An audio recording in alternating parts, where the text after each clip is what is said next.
গাজীপুরের বাংলাদেশ কৃষি বিশ্ববিদ্যালয়ে এক অনুষ্ঠান শেষে ফেরার পথে রোববার সন্ধ্যায় চান্দনা চৌরাস্তায় এনসিপির দক্ষিণাঞ্চলের মুখ্য সংগঠক হাসনাত আবদুল্লাহর গাড়িতে হামলা করে দুর্বৃত্তরা। জুলাই আন্দোলনের অন্যতম সংগঠক হাসনাতের উপর এমন হামলা মেনে নিতে পারেনি এনসিপির নেতাকর্মীরা। রাতেই হামলার ঘটনাস্থলে বিক্ষোভ কর্মসূচি পালন করে তারা।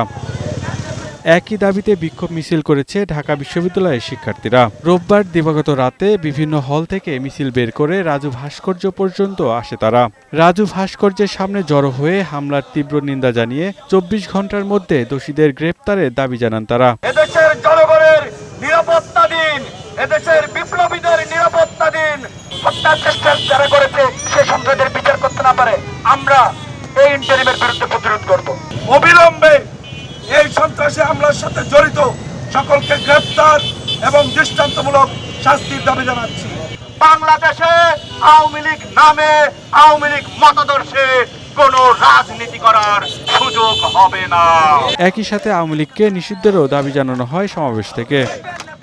পিয়াস মাহমুদ, বৈশাখী সংবাদ, ঢাকা।